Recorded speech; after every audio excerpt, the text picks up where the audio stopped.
ब्रिजेश जी, आप तो दतिया की धरती पर है, लंबा चुनाव कवरेज का आपका करियर रहा है, इस बार दतिया का कैसा मूड नजर आ रहा है आपको?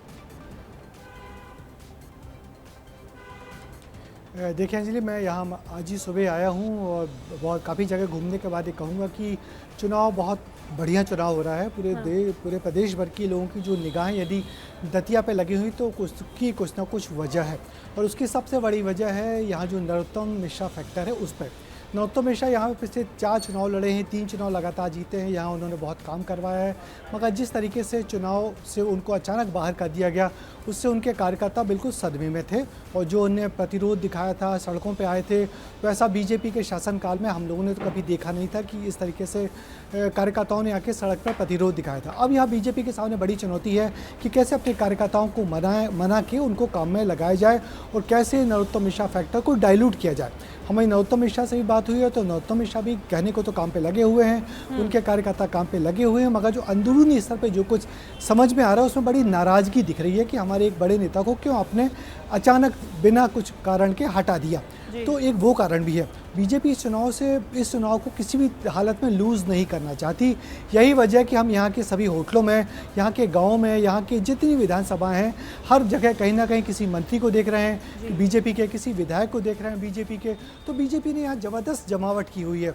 छोटे छोटे बूथ की जिम्मेदारी विधायकों को दी हुई है, उनसे ज़्यादा बड़े सेक्टर की जिम्मेदारी मंत्रियों को दी हुई है। तो सारे लोग यहाँ पे अपना कामकाज में लगे हुए हैं, किसी भी तरह से इस चुनाव को जीतना है, किसी भी तरीके से इस चुनाव को जीतना है। गुलरेज शेख जी, बीजेपी इस चुनाव को कितनी प्रतिष्ठा के चुनाव से जोड़कर देख रही है। नरोत्तम मिश्रा को आप लोगों ने आगे रखा हुआ है, टिकट के टाइम पे नहीं रखा, लेकिन अब प्रचार प्रसार में आपने आगे रखा हुआ है। यहाँ तक कि जब सीएम भी पहुंच रहे, बड़े नेता पहुंच रहे, तो नरोत्तम मिश्रा के विकास को आगे बढ़ाया जाएगा दतिया की धरती पर, ये लाइन लेकर चल रही है भारतीय जनता पार्टी। और नरोत्तम मिश्रा पिछला चुनाव हारे थे, एंटी इनकम्बेंसी आज की डेट में भी है, तो क्या नरोत्तम मिश्रा के नाम पर आप लोग चुनाव जीत पाएंगे? इतना खौफ कि एक विधायक जो है एक बूथ संभाल रहा है। आप किससे पूछ रहे हैं? विक्रम चौधरी जी से पूछ रहे हैं? गुलरेज जी, आपसे मेरा सवाल है। भारतीय जनता पार्टी के नरोत्तम मिश्रा किसका नेता है भैया? देखिए, नरोत्तम जी हमारे बहुत वरिष्ठ नेता और बहुत वरिष्ठ कार्यकर्ता हैं, और डेफिनेटली ये चुनाव दतिया में हम उन्हीं के नेतृत्व में लड़ रहे हैं और चुनाव अच्छी तरह से जीत के दिखाएंगे, ये निश्चित है। और कांग्रेस की स्थिति तो बहुत खराब है, वहां पर लोग पसंद नहीं कर रहे हैं क्योंकि लोगों को लग रहा है एक विधायक एक बूथ संभाल रहा है, कांग्रेस की स्थिति खराब है। साल के बाद ब्रजेश भाई क्या कह रहे हैं? था नहीं, ब्रजेश भाई कह रहे हैं जमावट इतनी तगड़ी है, यदि कांग्रेस की हालत पतली है तो एक विधायक एक बूथ। क्या बात कर रहे हो आप? हम भी तो चुनाव लड़ रहे हैं, हम भी तो राजनीति जानते हैं। नहीं, लेकिन गुलरेज जी, रणनीति क्या है? आप केंद्र के नेताओं को ला रहे हैं, स्टार प्रचारक के तौर पर आप शिवराज सिंह चौहान का सहारा ले रहे हैं, आप ज्योतिरादित्य सिंधिया का सहारा ले रहे हैं। रणनीति क्या है? केंद्र के भरोसे आप जीतना चाहते हैं इस बार दतिया का उपचुनाव?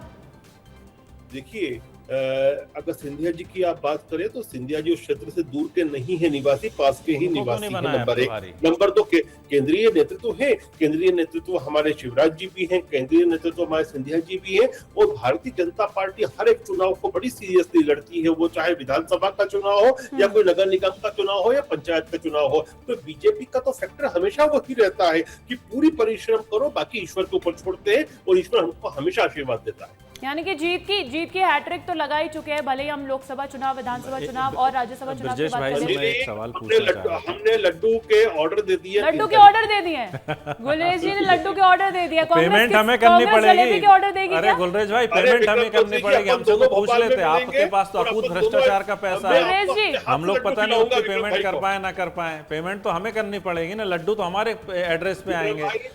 ब्रजेश भैया, मैं भारतीय जनता पार्टी के ऑर्डर किए हुए लड्डू बांटेंगे, अपने लड्डू आप खुद जब हार जाएंगे तो वो लड्डू कहाँ जाएंगे? वो बेचारे हलवाई तो हमारे घर पे लाएंगे लड्डू के साथ, आप ही रख लो, इनका कोई भरोसा नहीं। बहरहाल ब्रजेश भाई, मैं पूछ रहा था कि जिस तरीके से सोशल मीडिया पर जैन जी छाया हुआ है, आप एक बार इंस्टाग्राम खोलो, फेसबुक खोलो, तो एक तरफा रील जो है जंतर मंतर, तो मैं यही जानना चाह रहा था कि आप उधर हैं कि वो जंतर मंतर की जो आग है, जंतर मंतर की जो क्रांति है, वो दतिया जैसे शहरों को लेकर अब दतिया उपचुनाव में, आप मैडम ब्रजेश भाई से मैं पूछ रहा हूँ कि दतिया तक वो आग पहुंची कि नहीं, वो आंदोलन पहुंचा कि नहीं दतिया तक? हम ही है।